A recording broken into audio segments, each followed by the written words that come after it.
Hey, what's up, everybody? True Boxing here. Thank you for coming back to get hit with the truth. So today we're doing the On the Bubble video on the 130-pound Super Featherweight Division for my 2023 top 10s.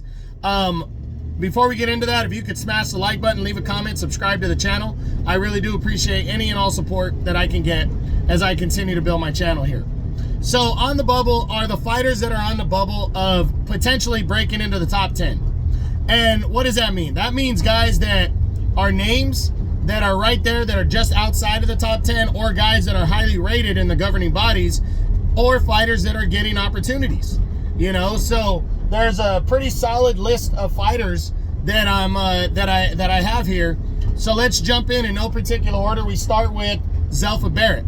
In the dropout video, he was the highest ranked guy to drop out from last year's top 10. He's number 8 by the WBA, but Zelfa Barrett has a name. He's got a good promoter in Eddie Hearn. Zelfa Barrett will get some kind of an eliminator or something this year, in my opinion, and he'll be right there on the verge again of busting back in. Then you got Jordan Gill. Currently not ranked in any governing body, but Jordan Gill in December pulled off a major upset and knocked out Michael Conlon, who was making his debut at 130. Jordan Gill will get opportunities based on that, and that could put him into the top 10 based on how he does. So that's him. Then there's former world title challenger Rocky Hernandez. Currently the WBC's number 3 contender. He gave O'Shaquie Foster hell, was beating him before Foster rallied in the late rounds and stopped him in the 12th round. Rocky Hernandez was right there from being a world champion. He's right outside of the top 10. He just missed out on the top 10. And he's still highly rated by the WBC. I think Rocky, following that performance, will get himself some kind of an eliminator or some kind of a solid matchup to get right back in the mix, as he's a hungry fighter that really wants to bust back in. Then there's Lee Wood, the former 2-time featherweight champion. Right now, the WBA has him ranked number 3. He hasn't yet debuted at 130, but he already gave up his belt at 126, and we know he's making the move to 130 pounds. Now, he could, out the gate, I really believe there's 2 options that could happen. One is a showdown with IBF champion Joe Cordina, and I think that's very possible because Cordina is in optional mode for the moment because Shavkat Rakhimov and Eduardo Nunez are fighting, and their fight's still getting worked out, trying to be finalized, and that's the IBF final eliminator to get in line for Cordina. So I think Cordina right now has the opportunity to make an optional defense, and there is Lee Wood right there. If he doesn't get Cordina in his first fight at 130, there is also the option of fighting Josh Warrington in a rematch, who also said he wanted to move to 130 as well. So I do think Lee Wood is going to make a splash and could definitely bust into the top 10 at 130 pounds. Then there's Liam Wilson, the former world title challenger. He's currently number 2 in the WBO. He gave Emmanuel Navarrete trouble when they fought for the vacant title last year. He knocked Navarrete down early in the fight. Navarrete had to really pick him apart the remainder of the fight and break him down and stop him in the late rounds to retain or to become the champion. But Liam Wilson really made a splash, really made his name known, and is now on the bubble, you know, from breaking into the top 10. And with him being the number 2 fighter right there, I think he could really get back in the mix. And there's also no guarantee that Navarrete is even going to return to 130. He might be vacating that belt, which would and moving to 135, which would mean that that Navarrete would, that Liam Wilson could get another opportunity at the world title this year. He's right there knocking on the door. He did very well last year to put himself in this position. And he's also one of those guys that I considered for the top 10 this year that just missed out. Then there's Muhammad Yagabov. He's the WBC's number 1 ranked contender right now. So that in itself means he potentially could be competing for the world title against O'Shaquie Foster, or whoever the WBC champion is at some point. He might be put into some kind of an eliminator prior to that, but he is definitely a fighter on the rise. He's undefeated. He hasn't really done much yet, but he could get an opportunity being the number 1 ranked contender, at least an eliminator. Then there's Otar Edernassian. he's the WBA's #1 ranked contender right now.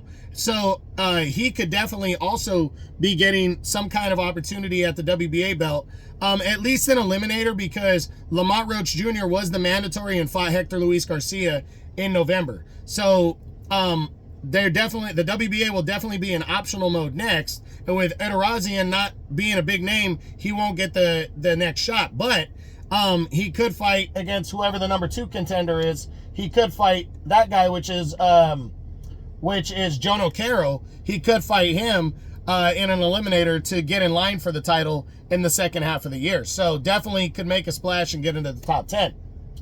Then there's Albert Bell, undefeated WBO #1 ranked contender right now.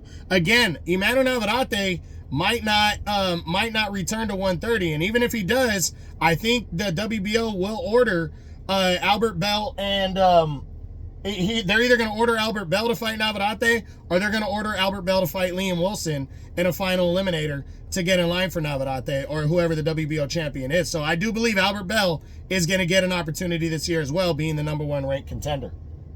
Then there's Jono Caro, who's the WBA's #2 contender. Again, like I just said a couple minutes ago, I think it's very possible the WBA could order Caro to fight Ederazian, who's the #1 ranked contender, to potentially fight in the first half of the year, with the winner to get the mandatory title shot in the second half of the year against whomever the champion is. So Caro right there knocking on the door and could get an opportunity. Then, as we said, Kenichi Ogawa. He's the WBA's number 3 contender, I believe, right now. And he's, right there. He's a former champ. He could get the call to fight in an eliminator and bust back into the top 10. So that's always there. Then there's Eduardo Nunez. Eduardo Nunez is the IBF's I believe he's the #3 contender right now. And Shavkat Rakhimov is the #2. These guys are fighting in a final eliminator next to determine who gets the mandatory shot in the second half of the year. That's going to be a banger. Eduardo Nunez has won every fight by knockout. This dude can hit. So it should be interesting to see what happens there.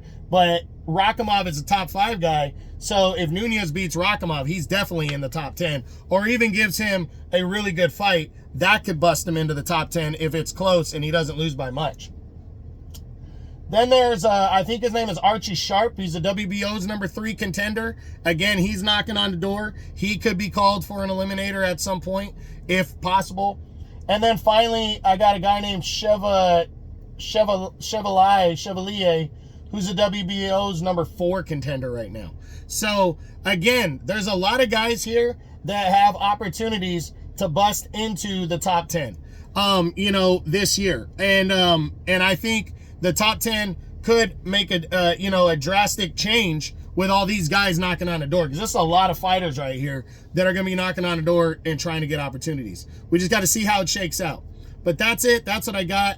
That's my 2023 top 10s, the fighters that are on the bubble in the 130-pound super featherweight division. I hope you enjoyed the video. If you did, smash the like button, leave a comment, or subscribe to the channel. I appreciate any and all support. This is True Boxing. You've been hit with the truth.